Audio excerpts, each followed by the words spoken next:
Desa Dokoro Wirosari, meskipun terpencil akan tetapi tidak mau kalah pembangunannya dengan desa yang lainnya.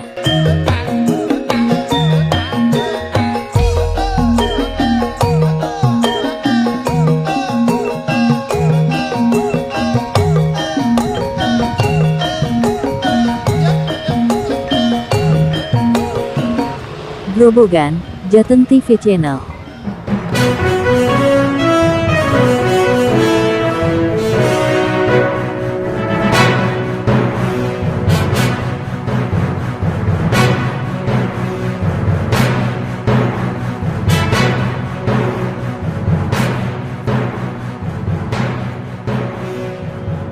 Desa Dokoro Kecamatan Wirosari, sebuah potret desa yang patut diapresiasi dan diberikan acung jempol. Pasalnya Desa Dokoro yang terletak di Pegunungan Kendeng Utara Grobogan ini memiliki daya tarik sendiri. Desa yang dekat dengan perbatasan Kabupaten Pati dan cukup terjal medan perjalanannya, membuat siapa saja yang datang ke sini akan terobati rasa capeknya setelah sampai di Desa Dokoro. Gemercik aliran air yang jernih serta udara yang segar akan dirasakan setiap berkunjung ke Desa Dokoro Kecamatan Wirosari ini. Bahkan tanaman aneka buah seperti durian, petai, apokat, kelengkeng serta petai masih banyak ditemui di desa ini. Desa Dokoro yang sudah mendapatkan SK Desa Wisata dengan keindahan puncak pelangi dan gua gelatik memang patut dikunjungi. Bahkan Kepala Desa Dokoro sudah pernah menyampaikan kepada anggota DPR RI Dr. Evita Nursanti, agar Dokoro bisa dicarikan investor dalam pengelolaan potensi wisatanya. Dan menariknya lagi, warga Dokoro cukup ramah serta gadis-gadis di sini nampak cantik-cantik, karena mungkin faktor air yang bersih jernih dan udara pegunungan yang masih segar. Kondisi infrastruktur, baik jalan serta jembatan di Desa Dokoro sudah mulai bagus dibandingkan tahun-tahun yang lalu sebelum desa mendapatkan dana desa. Tinggal jalan kabupaten yang menghubungkan Desa Kemadoh Batur sampai Dokoro yang sudah saatnya diperbaiki kembali. Pengunjung akan merasakan sensasi jalan yang curam serta terjal dengan pemandangan sekitarnya hutan dan bukit bila mana berkunjung ke Desa Dokoro. Dan yang membikin geleng-geleng kepala, ketika sudah sampai di kantor Desa Dokoro, pengunjung akan disambut dengan beberapa bangunan megah serta elok, dengan pemandangan alam pegunungan yang luar biasa indahnya. Pagar kantor yang gagah, bangunan gedung serbaguna yang mewah serta kantor desa sendiri yang indah, seakan melihat bangunan dan perkantoran yang ada di kota-kota pada umumnya. Siapa lagi kalau bukan Haji Masrukin, sarjana manajemen yang jadi panutan, tokoh serta pemimpin di Desa Dokoro Kecamatan Wirosari. Masrukin yang menjabat sebagai kepala desa 2 periode ini, sangat gigih dan terbuka serta memberdayakan semua perangkat serta lembaga desa, dalam membangun dan memajukan desanya. Dan yang mengherankan lagi, meskipun tidak memiliki sumber pendapatan asli desa PAD, desa ini tidak mau kalah dalam membangun dengan desa-desa yang PAD-nya cukup tinggi, dari hasil lelang sawah aset milik desa yang dilelangkan kepada warganya. Desa Dokoro dalam membangun hanya mengandalkan dari dana desa serta bantuan keuangan dari provinsi. Dari 7 dusun seperti Dusun Blimbing, Kumiran, Dempel, Angil-Angil, semua jalan masuk rata-rata sudah bagus. Tinggal jalan kabupaten yang saatnya dibangun kembali oleh karena sudah mulai rusak dan berlubang-lubang. Kepala Desa Dokoro sudah mengusulkan lewat Musrenbang RKPD agar segera diperbaiki. Dengan APBD setahun ini yang mencapai 2,8 miliar, diharapkan kondisi Desa Dokoro semakin baik. Bahkan oleh pemerintah Desa Dokoro dinobatkan sebagai desa anti korupsi mewakili Kecamatan Wirosari.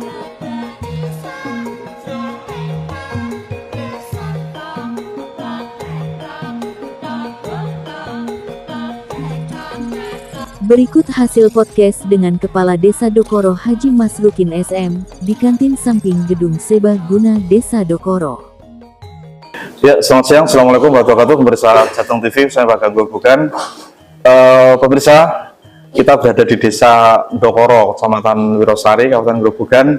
Dan desa ini termasuk desa yang paling utara, dekatan dengan Pati. Dan di sini masyarakat atau warga Grobogan kalau mau ke Dokoro tuh harus ekstra hati-hati karena medan yang dilalui cukup berat, harus menempuh perjalanan hutan, dan pemirsa jalannya cukup naik turun karena ini masuk kawasan Kats, kawasan Kendeng Utara.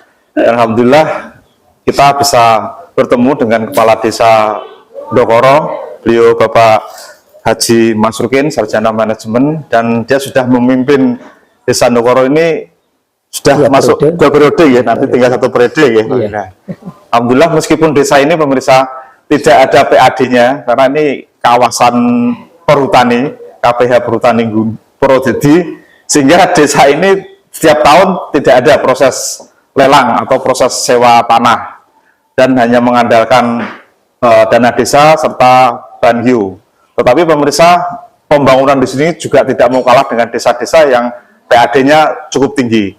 Untuk mengetahui kiat-kiat seperti apa pemirsa tentang pembangunan yang sudah ditempuh di Desa Ndokoro, Pak Lurah bisa diceritakan kiat-kiat apa Pak Lurah Ndokoro yang tidak punya PAD tetapi pembangunan tidak mau kalah dengan desa-desa lain yang PAD-nya tinggi, Pak Lurah.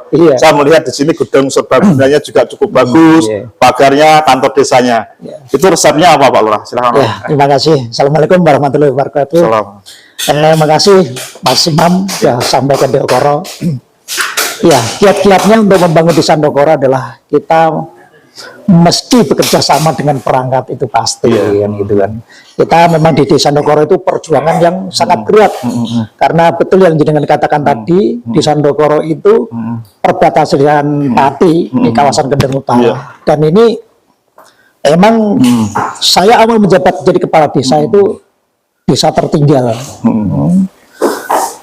Sedikit demi sedikit menjadi desa berkembang, desa maju, dan sekarang alhamdulillah sudah desa mandiri. Desa mandiri. Ya.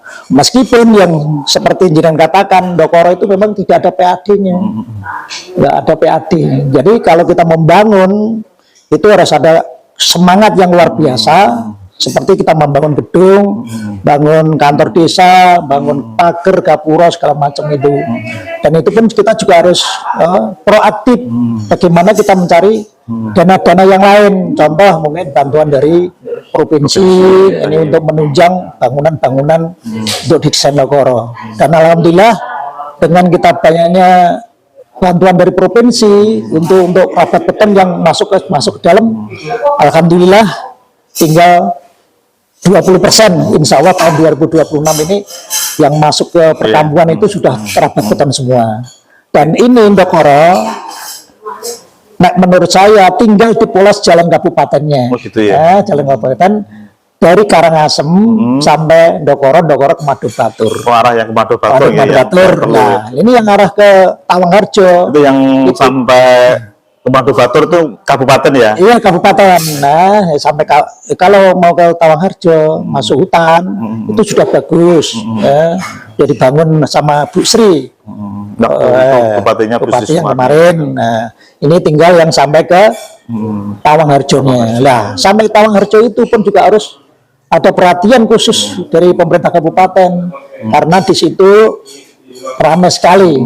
Apalagi di situ ada makam Ki Ageng Tarub, dan hampir setiap hari itu banyak itu yang ziarah-ziarah situ. Dan itu untuk itu saya mohon untuk pemerintah Kabupaten Gemukan, tolonglah diperhatikan jalannya Tawangharjo sampai lewat Godan, Madu Batur sampai Ndokoro Karangasem. Dan ini saya tambah lagi, itu yang ke Madu Batur sampai Lebeng Jumo itu pun juga jalan kabupaten, itu tembus sampai ke Grobogan. Nah, kalau misalnya jalan itu sudah diperbaiki, jalan kabupaten, insya Allah untuk mengurangi kemacetan yang jalan Purwodadi sampai ke Blora. Gitu Mas Iwan. Terus strateginya seperti apa Pak Lurah? Kalau melihat ini kan gedung serbagunanya kan sudah bagus. Itu dibangun sekali tahun anggaran dari dana desa atau bertahap? Kalau saya melihat di beberapa desa itu ada Pak Lurah, dana desa juga cukup tinggi, kemudian PAD-nya tinggi, tapi gedung serbagunanya ya belum selesai. Tapi di sini tidak punya PAD, tapi saya lihat gedung serbagunanya megah. Itu caranya seperti apa Pak Lurah? Cara mewujudkan gedung yang sebagus itu? Iya, gini Mas Imam, kita bangun gedung serbaguna ini, kita memakai anggaran dana desa. Itu Ya. sekali 1 tahun anggaran Ya, gitu ya. sampai 3 tahun. Oh, 3 Sekali tahun. kita nganggarkan 400. Kalau kita nganggarkan dana desa 400, lah kita juga harus mencari penggantinya apa? Betul, Kita berusaha supaya mendapatkan bantuan dari provinsi. Oh, Nah, iya. paling enggak 2 titik, 3 titik kan bisa untuk menutup itu. Jadi kesannya dana itu bukan untuk bangun gedung aja, tapi yang luar juga diperbaiki. Perbaiki ya. Iya. Gitu. Tapi tetap gedung Sebraguna itu dalam periode itu fokus sih ya. Iya, fokus. Kan taunya masyarakat kan yang penting bangun, sebenarnya dari mana kan jadi. Iya. Daripada membangun gak jadi-jadi kan Iya, masyarakat betul. malah banyak bertanya-tanya. Iya, ya gitu. Ya itu bisa untuk inspirasi kepala desa yang lainnya. Jadi kalau bangun memang harus fokus, konsen. Meskipun itu Iya. dana desa 2 atau 3 tahun nggak masalah Iya, ya. Tapi fokus sehingga cepat jadi. Jangan terkatung-katung nggak jadi-jadi. Nah, masyarakat nanti malah timbul tanda tanya gitu. seperti Iya. itu. Terus ini jalan yang ke dusun-dusun itu berapa persen yang sudah Insya Allah sudah 80%. clear ya? Insya Allah tahun 2026 ini yang masuk perkampungan selesai. Berarti tinggal kabupaten Ya, tadi ya. Kabupaten. Nah ini rencana saya kalau ini jalan masuk. Sudah diusulkan dalam Oh, sudah, kecamatan. sudah. Oh, Kecamatan maupun ke ini udah sampai ke kabupaten. iya. Hmm. Jadi berapa kilo Pak, dari Ndokoro? Ndokoro Madu Batur. Madu Batur cuma itu 3 kilo. 3 kilo. Ya, cuma Ya, 3 kilo. tolong Nah, Pak EN selaku Kepala Dinas PUPR kalau sudah ditetapkan di tahun anggaran 2025 untuk jalan Ndokoro Madu Batur bisa direalisasi. Jadi tolong segera diwujudkan karena masyarakat membutuhkan sekali ya. Iya. Jangan sampai dialokasikan di titik yang lain, kasihan masyarakat sini. Nah, Eh. informasinya sudah penetapan di sini, Pak, yang dari informasi. Kan Informasi. sini kan anggota DPR-nya Iya. banyak, Iya. Pak Anto, Pak Anto. ya, terus Pak Kamal, Pak Kamal, Pak Pardi. Pak Pardi. Tahun ini positif, Terus dibangun. Mustoni, Oke, tahun ini insya Allah kabarnya dibangun. oh gitu ya. Nah, nanti Terus kita tanya ya, sama teman-teman DPR. Iya, terus sama ini yang dari Ndokoro Iya. arah sampai ke Tegarjo itu juga jalur kabupaten juga. Itu ya. Teman itu. Iya. Kalau itu 4 kilo. Kilo ya. 4 Berarti sini potensi terakhir potensi pertaniannya apa, Wah, Pak Lurah? mau potensinya bagus untuk jagung. Jagung. Jagung Ya. untuk daerah Ndokoro ini paling bagus.